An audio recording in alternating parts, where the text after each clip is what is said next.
বিসমিল্লাহির রহমানির রহিম। প্রিয় কলরবাসী, উপস্থিত প্রিয় ভাই বোনেরা, উপস্থিত মুরব্বীবর্গ, উপস্থিত সাতক্ষীরাবাসী, আসসালাম আলাইকুম। আজ বহু বছর পরে আপনাদের সাথে আবার আমার কথা বলার সুযোগ হয়েছে। প্রিয় ভাই বোনেরা, আমরা এক যুগ ধরে, এক যুগেরও বেশি সময় ধরে সমগ্র বাংলাদেশের মানুষ বিভিন্নভাবে অত্যাচারিত হয়েছে, নির্যাতিত হয়েছে। এই কলোরার মানুষ, এই সাতক্ষীরার মানুষ তার সাক্ষী। কিভাবে গত প্রায় 2 যুগ ধরে যেই স্বৈরাচারকে জনগণ আন্দোলনের মাধ্যমে বিদায় করেছে, যেই জনগণের যেই আন্দোলনের কারণে স্বৈরাচারকে এই দেশ থেকে পালিয়ে যেতে স্বৈরাচার বাধ্য হয়েছে, সেই স্বৈরাচারের সময়, সেই অত্যাচারের সময় কিভাবে সমগ্র বাংলাদেশের মানুষ, এই কলোরা সহ সাতক্ষীরার মানুষ অত্যাচারিত, নির্যাতিত হয়েছে, সে কথা, সেই স্মৃতি আপনাদের পরিষ্কার মনে আছে। 2009 সালে বিডিআর পিলখানা হত্যাযজ্ঞের ভিতর দিয়ে শুরু হয়েছিল সেই পতিত স্বৈরাচারের এই অত্যাচার, এই হত্যাযজ্ঞের খেলা সমগ্র বাংলাদেশে। বিরোধী দলের নেতাকর্মীদেরকে তারা কিভাবে হত্যা করেছিল, বিরোধী দলের সমগ্র বাংলাদেশে বিএনপি সহ আরো বিরোধী দল, তাদের নেতাকর্মীদেরকে তারা কিভাবে অত্যাচার নির্যাতিত করেছিল, আজকে আপনারা এখানে তার সাক্ষী। আজকে মঞ্চে উপস্থিত হাবিব সহ যে সকল নেতৃবৃন্দ উপস্থিত আছে, বিএনপি নেতাকর্মীরা উপস্থিত আছেন, সকলেই তার সাক্ষী। প্রিয় ভাই বোনেরা, আপনারা, আমি বক্তব্য রাখার আগে আপনারা অনেকগুলো রাজনৈতিক বক্তব্য শুনেছেন, সেজন্য আজকে আপনাদের সামনে আমি রাজনৈতিক বক্তব্য রাখব না। আজ স্বৈরাচার বিদায় হয়েছে।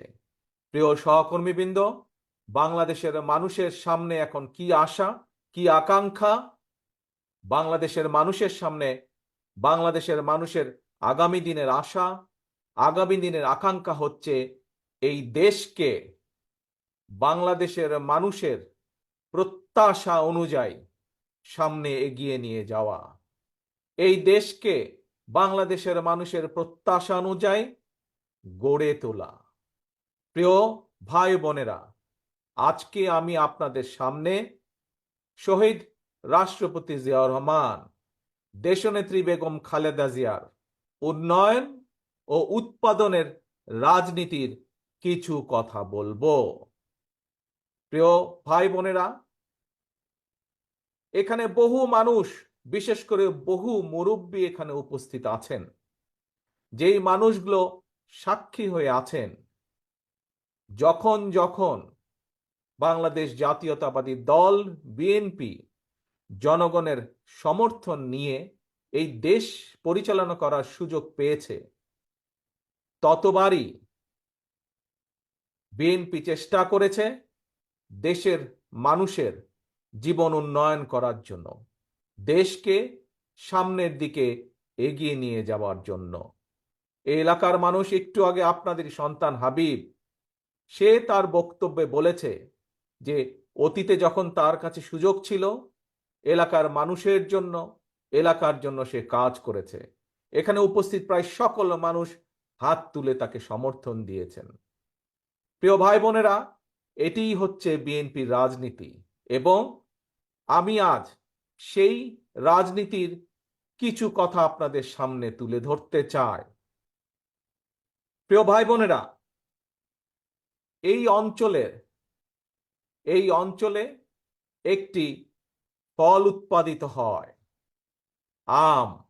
বাংলাদেশের অনেক মানুষই জানে না যে এই সাতক্ষীরা অঞ্চলে, এই কলোরা অঞ্চলে, এই তালা অঞ্চলে, এই অঞ্চলে একটি সুস্বাদু আম উৎপাদিত হয়, ক্ষীর সাপাতি নামে একটি আম, ল্যাংড়া আম, যা এই দেশের মানুষ, এই এলাকার মানুষ সমগ্র বাংলাদেশে যা সরবরাহ করেন, বাংলাদেশের মানুষের ঘরে ঘরেই সুস্বাদু আম পৌঁছে দেন। প্রিয় ভাই বোনেরা, আমাদের রাজনীতি, বিএনপির রাজনীতি আমি একটু আগেই বলেছি, উন্নয়নের রাজনীতি, উৎপাদনের রাজনীতি। বাংলাদেশের প্রত্যেকটি অঞ্চলে তার নিজস্ব সম্ভাবনা আছে। আমি, আমার দল, আমাদের দল বিএনপি, আমরা চাই এই যে বাংলাদেশের প্রত্যেকটি অঞ্চলের যে সম্ভাবনা আছে, সেই সম্ভাবনাগুলোকে সামনে নিয়ে আসা, সেই সম্ভাবনাগুলোকে কাজে লাগিয়ে দেশের মানুষের জীবন জীবিকার উন্নয়ন করা, সেই সম্ভাবনাগুলোকে কাজে লাগিয়ে দেশকে সামনে এগিয়ে নিয়ে যাওয়া। প্রিয় ভাই বোনেরা, এই যে যেই আমের কথা আমি বললাম, এই আম এই আম যদি আমরা এই এলাকায় সংরক্ষণ করতে পারি, তাহলে আমের যারা কৃষক তারা যেমন উপকার পাবেন, ঠিক একইভাবে আমরা যদি এখানে হিমাগার করতে পারি, যে এই হিমাগারে আমগুলোকে সংরক্ষণ করে রাখা যাবে, তাহলে একই সাথে ছোট ছোট ছোট ব্যবসায়ী যারা আছেন তারাও উপকৃত হবেন। একইভাবে ছোট ছোট ব্যবসায়ী যারা এই এলাকা থেকে দেশের বিভিন্ন অঞ্চলে আমগুলোকে রপ্তানি করেন, তারাও ব্যবসা করতে পারবেন, তারা উপকার পাবেন। একইভাবে এই আম যদি আমরা সংরক্ষণ করতে পারি, তাহলে শুধু দেশেই নয়, আমরা বিদেশেও রপ্তানি করতে সক্ষম হব, যার উপকার সরাসরিভাবে এই এলাকার মানুষ পাবে। প্রিয় ভাই বোনেরা, এই আমের থেকে, আমের রস বা জুস বলতে যা বোঝায়, আমরা যদি চেষ্টা করি, তাহলে সেইটির কলকারখানা আমরা এখানে তৈরি করতে সক্ষম হব, যার ফলে আরো বহু মানুষ, তরুণ সমাজের বহু বেকার যুবকের কর্মসংস্থান আমরা করতে পারব। আমরা যদি এই যে সম্ভাবনাময় আম, এই এলাকার যে সম্ভাবনাময় ফল, এর যদি আমরা চাটনি কিংবা আচারের ছোট ছোট কারখানার ব্যবস্থা করতে পারি, যা মা বোনেরা যেখানে কাজ করতে পারবেন, বেকার মা বোনেরা যেখানে কাজ করতে পারবেন, তাহলে আমাদের মা বোনরাও স্বাবলম্বী হয়ে দাঁড়াতে পারবেন, তারা নিজের পায়ে দাঁড়াতে পারবেন। প্রিয় ভাই বোনেরা, এটি হচ্ছে বিএনপির রাজনীতি। আমরা চাই প্রত্যেকটি এলাকা উন্নয়ন করুক, আমরা চাই প্রত্যেকটি এলাকার সম্ভাবনাকে কাজে লাগিয়ে মানুষের জীবন উন্নয়ন করা। প্রিয় সহকর্মীবৃন্দ,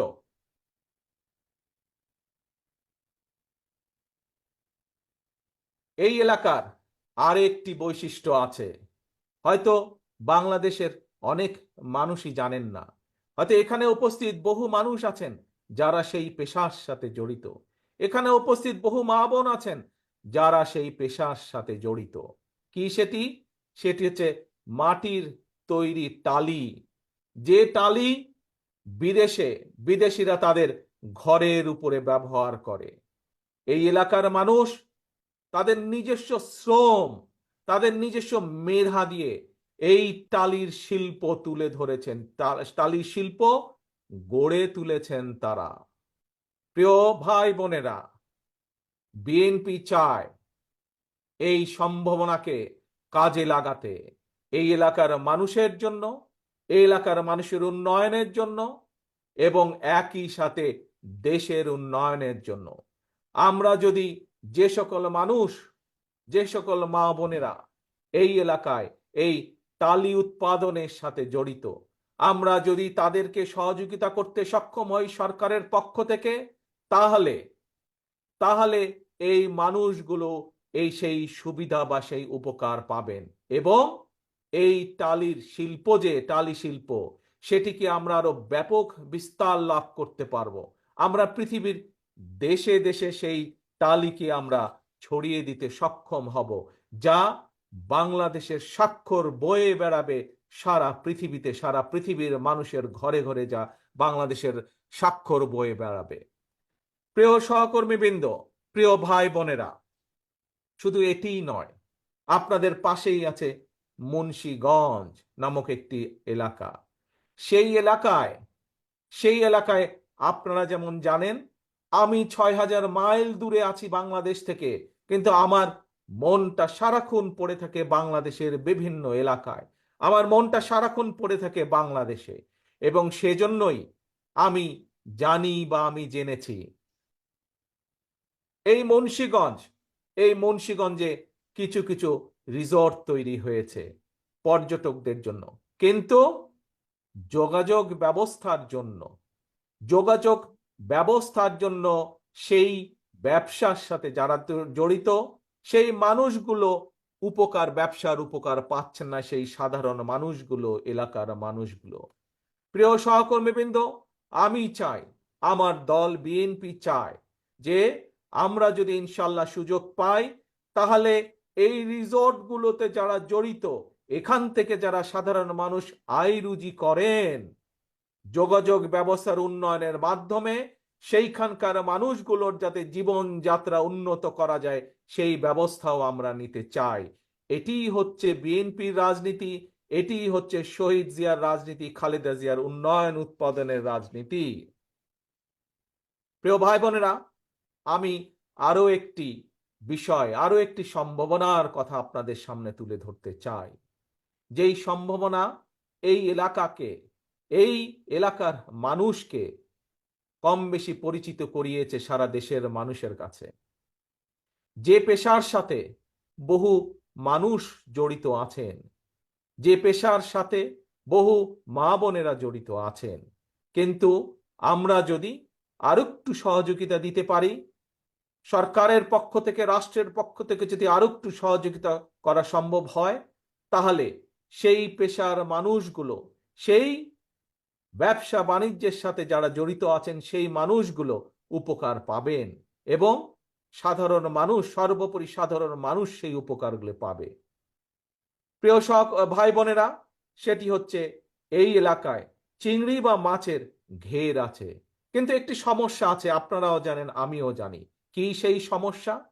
যেই বেড়িবাঁধ আছে, এই বেড়িবাঁধটি বহু বছরের পুরনো বেড়িবাঁধ, এবং যারা চিংড়ি বা ঘেরের ব্যবসায়ী, যারা সেখানে কাজ করেন, প্রতিটি মানুষ, বিশেষ করে যখন আকাশে কালো মেঘ দেখা দেয় বর্ষার সময়, প্রতিটি মানুষ তখন দুশ্চিন্তায় থাকেন, এই বুঝি বাঁধ ভেঙে সবকিছু ভেসে চলে যায়।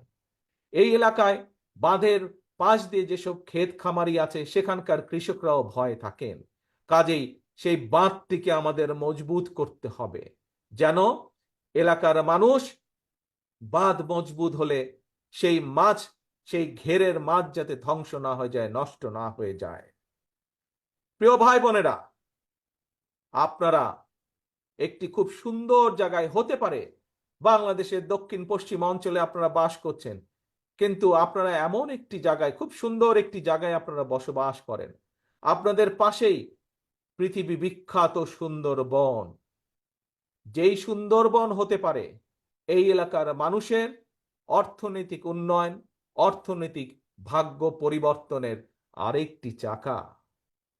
প্রিয় ভাই বোনেরা, আমাদেরকে চেষ্টা করতে হবে, আমাদেরকে উদ্যোগ গ্রহণ করতে হবে যে এই যে দক্ষিণের যে সুন্দরবন, এই সুন্দরবনের সম্ভাবনাকে কাজে লাগানোর জন্য, এই সুন্দরবনের সম্ভাবনাকে কাজে লাগিয়ে এই এলাকার মানুষ তথা সমগ্র দেশের মানুষ, খুলনা বিভাগের মানুষ যেন তার সুফল পেতে পারে, যেন সেই মানুষগুলোর আয় রুজি বৃদ্ধি পায়, এই সম্ভাবনাকে কাজে লাগিয়ে যেন বেকার যুবক যারা আছেন তাদের কর্মসংস্থানের সুযোগ হয়। প্রিয় ভাই ও বোনেরা, এটিই হচ্ছে বিএনপির রাজনীতি। বিএনপির রাজনীতি হচ্ছে উন্নয়ন এবং উৎপাদনের রাজনীতি। আমরা বাংলাদেশের প্রত্যেকটি এলাকার সম্ভাবনাকে বের করে আনতে চাই, সম্ভাবনাকে কাজে লাগাতে চাই এলাকার মানুষের জন্য, সম্ভাবনাগুলোকে কাজে লাগাতে চাই যেমন এলাকার মানুষের জন্য, ঠিক একইভাবে আমরা সেই সম্ভাবনাকে কাজে লাগাতে চাই দেশের উন্নয়নের জন্য। প্রিয় ভাই বোনেরা, এখন আপনাদের সামনে অল্প কয়টি রাজনৈতিক কথা বলবো আমি। এই যে আপনাদের সামনে যে সম্ভাবনার কথাগুলো আপনাদের সামনে তুলে ধরলাম, বেকারদের কর্মসংস্থানের যেই সম্ভাবনার কথা আপনাদের সামনে আমি তুলে ধরলাম, মা বোনদের যারা বেকার আছেন তাদের যে সম্ভাবনার কথাগুলো আপনাদের সামনে আমি তুলে ধরলাম, এই সম্ভাবনাগুলোকে তখনই বাস্তবায়ন করা সম্ভব যখন আপনাদের দ্বারা, জনগণের দ্বারা নির্বাচিত একটি সরকার দেশ পরিচালনা করবে। জনগণের সরকারই একমাত্র জনগণের কথা চিন্তা করে, জনগণের সরকারই একমাত্র জনগণের জন্য কাজ করে। দেশনেত্রী খালেদা জিয়ার সরকার জনগণের সরকার ছিল বলেই মা বোনদের শিক্ষা ব্যবস্থা সম্পূর্ণ বিনামূল্যে করা হয়েছিল। প্রিয় ভাই বোনেরা, শহীদ রাষ্ট্রপতি জিয়াউর রহমানের সরকার জনগণের সরকার ছিল বলেই সেই সময় শহীদ রাষ্ট্রপতি জিয়াউর রহমানের সময় কৃষকের সেচ সুবিধার জন্য সারা দেশে খাল খনন করা হয়েছিল। প্রিয় ভাই বোনেরা, সেই খাল খনন আবার আমরা শুরু করতে চাই দেশের বন্যার পরিস্থিতি মোকাবেলা করার জন্য, দেশে শুষ্ক মৌসুমে পানি সংরক্ষণ করার জন্য, সর্বোপরি সমগ্র দেশে কৃষকরা যেন সেচ সুবিধা আবার ভালো করে পায়। আমরা সেই খাল খনন কর্মসূচি আবার শুরু করব ইনশাল্লাহ আপনাদের সমর্থন পেলে। প্রিয় ভাই বোনেরা, যে কথাটি বলছিলাম আপনাদের সামনে, জনগণের জন্য, এলাকার মানুষের জন্য, সর্বোপরি বাংলাদেশের মানুষের জন্য যদি কাজ করতে হয়, তাদেরকে যদি এই সম্ভাবনার দিকে নিয়ে যেতে হয়, এই সম্ভাবনার দ্বারগুলো যদি খুলে দিতে হয়, তাহলে প্রিয় ভাই বোনেরা কথা একটি, কি সেই কথা? জনগণের সরকার দরকার। এবং জনগণের সরকার প্রতিষ্ঠিত করতে হলে উপায় একটি, রাস্তা একটি, যার জন্য এই এলাকার আমার শত শত সহকর্মীরা জীবন দিয়েছে, যার জন্য জনগণের যে অধিকার প্রতিষ্ঠার জন্য, জনগণের যে ভোটের অধিকার প্রতিষ্ঠার জন্য সমগ্র বাংলাদেশে বিএনপির লক্ষ লক্ষ নেতাকর্মী গুম খুনের শিকার হয়েছে, গায়েবী মামলার শিকার হয়েছে, সেই ভোটের অধিকারকে প্রতিষ্ঠিত করার জন্য। প্রিয় ভাই বোনেরা, জনগণের আন্দোলনে, জনতার অভ্যুত্থানে স্বৈরাচারের পতন ঠিকই হয়েছে, কিন্তু এখনো আমাদের কাঙ্ক্ষিত লক্ষ্য অর্থাৎ জনগণের যে রাজনৈতিক অধিকার সেটি এখনো অর্জিত হয়নি। কাজেই আমাদের আন্দোলন শেষ হয়ে যায়নি। যতক্ষণ পর্যন্ত জনগণের ভোটের অধিকার, কথা বলার অধিকার প্রতিষ্ঠিত না হবে, ততক্ষণ পর্যন্ত বিএনপির আন্দোলন অব্যাহত থাকবে। যতক্ষণ পর্যন্ত জনগণের সরকার প্রতিষ্ঠিত না হবে, জনগণের জনপ্রতিনিধিরা দেশের উন্নয়নে, এলাকার উন্নয়নে, মানুষের উন্নয়নে কাজ করার সুযোগ না পাবে, ততক্ষণ পর্যন্ত বিএনপির আন্দোলন অব্যাহত থাকবে। প্রিয় ভাই বোনেরা, যে কথাটি একটু আগে বলেছিলাম, ষড়যন্ত্র কিন্তু এখনো থেমে যায়নি। স্বৈরাচারের পতন হয়তো হয়েছে, কিন্তু ষড়যন্ত্র এখনো অব্যাহত রয়েছে। আমরা গত কয়েকদিনে দেখেছি কিছু রাজনৈতিক দল বা সংগঠন বিভ্রান্ত হয়ে কিছু কথা বলেছেন তারা। প্রিয় সহকর্মীবৃন্দ, প্রিয় উপস্থিত ভাই ও বোনেরা, আমি মনে করি, আমি বিশ্বাস করি যে একটি প্রতিবেশী দেশের ফাঁদে পা দিয়েছে আমাদের সেই রাজনৈতিক দলগুলো বা সেই রাজনৈতিক সংগঠনগুলো। সেজন্যই তারা আজ বিভ্রান্তি ছড়ায়, এই রকম কিছু কথাবার্তা তারা বলছে। প্রিয় ভাই বোনেরা, আজ আপনাদের মাধ্যমে, আপনারা যারা এখানে উপস্থিত আছেন, আপনাদের মাধ্যমে সমগ্র বাংলাদেশের গণতন্ত্র প্রিয় প্রতিটি মানুষের কাছে আমি আহ্বান জানিয়ে বলতে চাই যে আমাদেরকে সজাগ থাকতে হবে। যে ষড়যন্ত্র দেশের ভেতরে ছিল, যে ষড়যন্ত্র দেশের বাইরে ছিল, তাদের সেই ষড়যন্ত্র এখনো অব্যাহত আছে। তারা কোনোভাবেই চায় না এই দেশের মানুষ তাদের গণতান্ত্রিক অধিকার ফিরে পাক। কারণ একটু আগেই আপনাদের বলেছি আমি, দেশের মানুষ যদি গণতান্ত্রিক অধিকার ফিরে পায়, তাহলে এই দেশের মানুষ রাজনৈতিকভাবে শক্তিশালী হতে পারবে। তাহলে এই দেশের মানুষ ধীরে ধীরে আস্তে আস্তে শক্তিশালী অর্থনৈতিক বুনিয়াদ গড়ে তুলতে পারবে।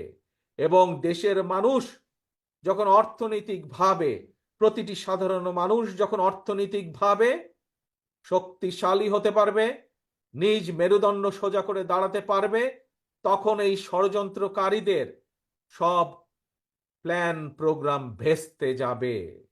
সেই জন্যই ওই ষড়যন্ত্রকারীরা চায় না, সেই জন্যই দেশের ভিতরে এবং দেশের বাইরে থেকে যারা কলকাঠি নাড়ছে, তারা চায় না যে এই দেশের মানুষ গণতন্ত্র ফিরে পাক।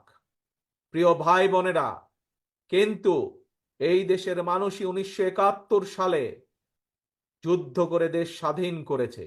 এই দেশের মানুষ 90-এ আন্দোলনের মাধ্যমে স্বৈরাচারের পতন ঘটিয়েছে। এই দেশের জনতা, এই দেশের জনগণই আবারও 2024 সালে পৃথিবীর অন্যতম স্বৈরাচারের পতন ঘটিয়েছে। শুধু পতনই ঘটায়নি, স্বৈরাচারকে এই দেশ থেকে বিতাড়িত করে দিয়েছে। এখন প্রিয় ভাই বোনেরা, আজ এটি হচ্ছে জনগণের সময়। এখন এটি বাংলাদেশের জনগণের দেশ।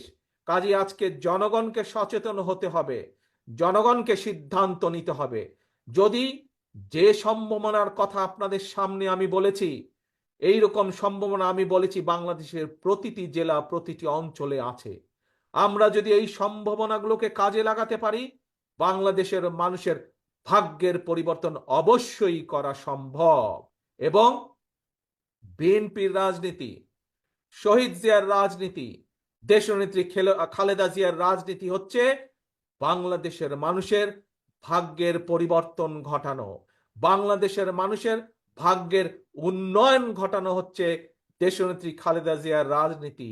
বাংলাদেশের মানুষের ভাগ্যের উন্নয়নই ঘটানো হচ্ছে শহীদ রাষ্ট্রপতি জিয়ার রাজনৈতিক আদর্শ, রাজনৈতিক দর্শন। প্রিয় ভাই বোনেরা, আসুন আজ এই লক্ষ মানুষের সমাবেশে আমরা দৃঢ়ভাবে শপথ গ্রহণ করি।